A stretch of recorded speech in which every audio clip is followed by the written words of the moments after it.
Welcome to Who's in the Bible, a podcast for kids. I'm Aric. And I'm Lance. And we believe that the Bible is the greatest book in the whole world. It's filled with amazing stories about interesting people, all working together to tell a bigger story, the greatest story about the most important person who ever lived, Jesus. And we know that understanding more about the people and stories in the Bible helps us to know more about Jesus and what it means to be his followers today. And in this episode, we're talking about lots of people. Which people? Which people? The Israelite people. All of the Israelite people? All of them, yes, like as a group. Like we might talk about all of the Australians. G'day, mate. Throw another shrimp on the barbie. Okay, so we're talking about the Israelites, a whole nation of people. Yeah. So why would we spend a whole episode talking about the Israelites? Because back in the Old Testament, they were God's special people. So that started all the way back with Abraham, Yep, right? that's right. Then he had the son named Isaac, who had a son named Jacob. And if you remember, God changed Jacob's name to Israel.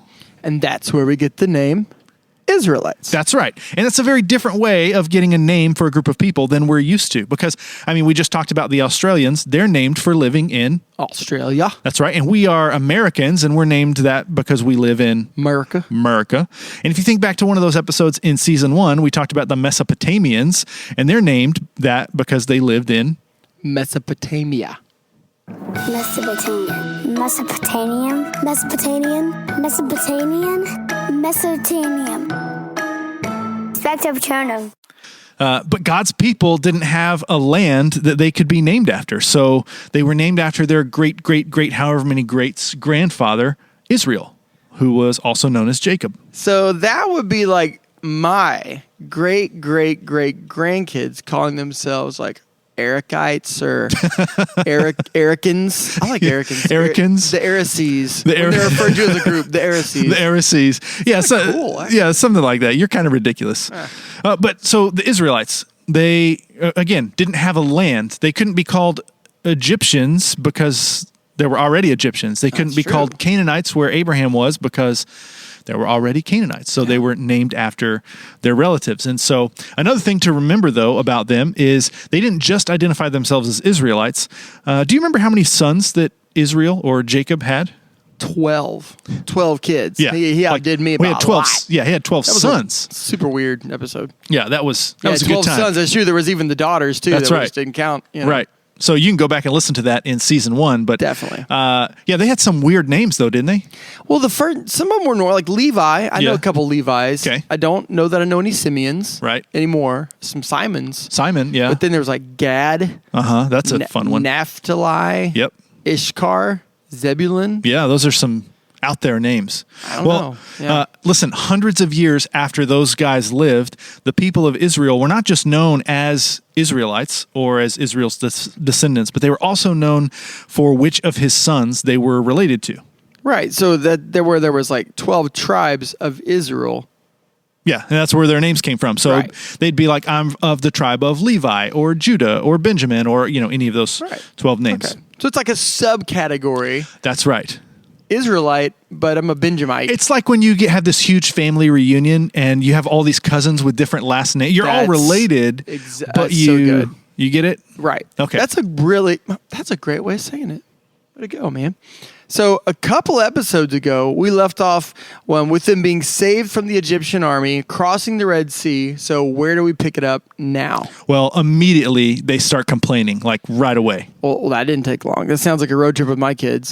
Just complaining right away. Immediately. I'm like, when are we going to be there? I'm like, we have been gone. We are on our street. Right. Please stop complaining. Stop it. Well, they were complaining because they got really hungry. They're out in the wilderness and they start saying things like, it would be better for us to go back to Egypt. We may have been slaves, but at least we had food. That's crazy. Yeah. Do you ever get hangry? Oh, absolutely. Kids listening, do you guys get hangry? Yeah. That's part of the problem. I think they get in the car and they're just like, oh, what are we going to do? And so does your mom carry snacks in her purse for you maybe everywhere you go, you guys? That's because you complain. That's right. All the time. That's how you know you get I'm hangry. heading this thing off the path. That's right. I'm bringing snacks. Her purse forever. She's going to have like a really expensive purse and it's just got crumbs of goldfish in the bottom. Snacks. Well, the Israelites didn't have a mom with a purse to keep snacks in there, but they did have, the God of the universe taking care of things. Did he have snacks? Well, kind of. He actually hears their grumbling and rains down bread from heaven in the nighttime. So when they wake up in the morning, there's this like bread on the ground they can go scoop up, and it was called manna. This part of the Bible has always just been so odd.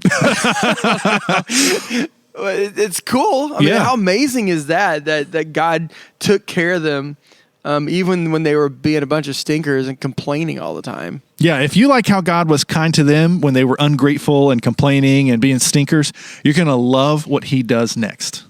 What does he do next? Well, they go to this place called Mount Sinai, and it was awesome. Eric, have you ever been to the mountains?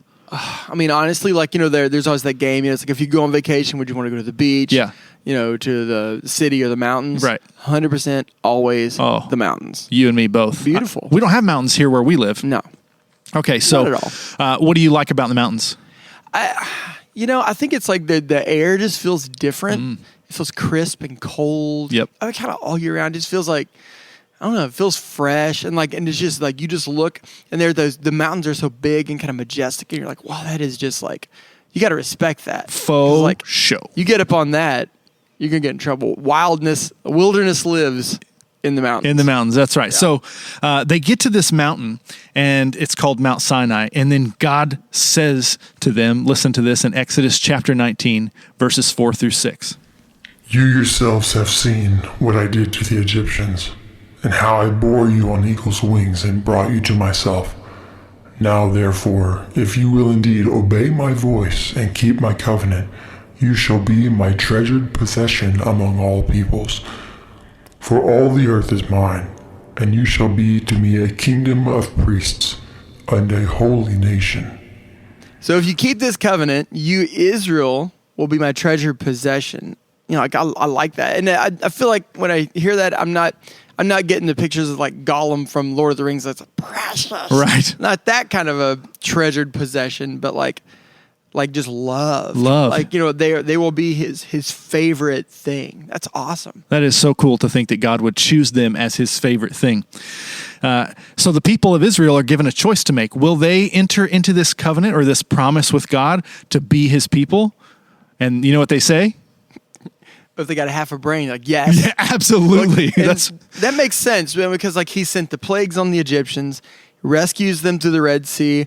They wake up with the new bread every day on the ground. Well, I'm going to get over that. Yeah. And so of course they're like, yes, obviously you're working here. So what happens next? So they're at the base of this mountain, and God comes down to the top of the mountain, which if you think back to that episode about the Mesopotamians and what people believed about where the Tower of Babel. Yeah, like where God would come down to the highest point. So could they like look up and see him on the mountain? Well, actually, they couldn't really see him because what happened is the mountain was covered with a cloud, and there was thunder and lightning, and the Bible says that the whole earth around the mountain shook.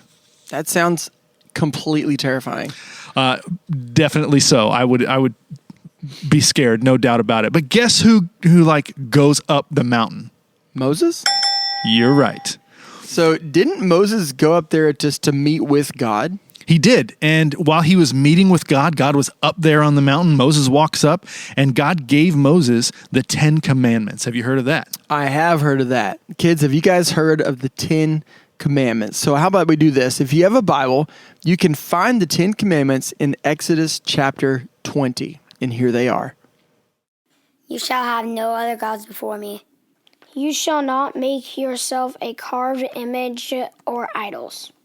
You shall not take the name of the Lord your God in vain. Remember the Sabbath day to keep it holy. Honor your father and mother. You shall not murder. You shall not commit adultery. You shall not steal. You shall not bear false witness against your neighbor. You shall not covet.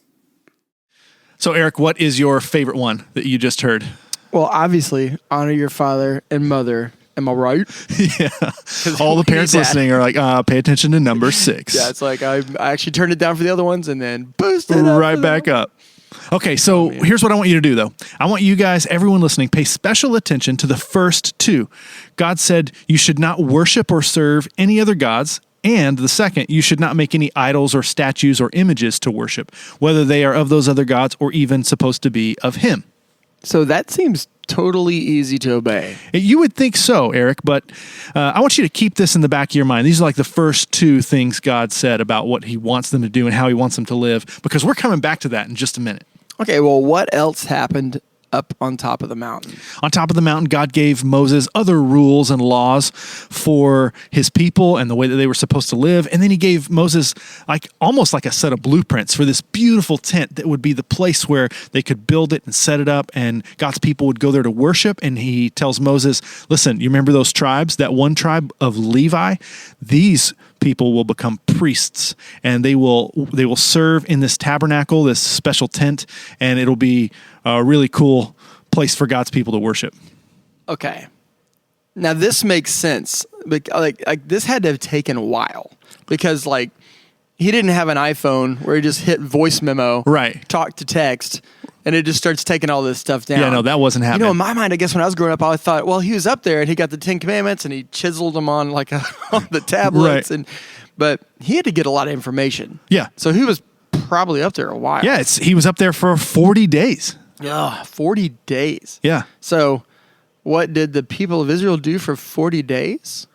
I know if it had been me, just me personally, going back to the ground bread, I feel like I would have probably been coming up with some new dips. Dips for the manna. Just looking around. Get creative. Getting creative. I mean, it's exciting. God's presence is clearly up on the mountain. The ground's still shaking. There's thunder and light. Yeah. Like God and Moses doing their thing. Let's get some dips in order before they come down. Yeah, maybe they did that at first, but at some point in those 40 days, they grew impatient. Have you ever been impatient for anything? Oh, my goodness. Yes. Like I think about, have you ever been to a concert where you're in standing room?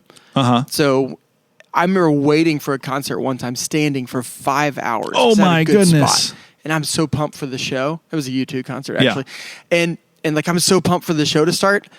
But I'll be honest, as great as the show was, I might have been good with a seat. Just chilling out, not doing that, because you're just like, come on. And can anything live up to that? So what happened? Well, 40 days they waited, and at some point they grow impatient. And listen to what the people did in Exodus 32.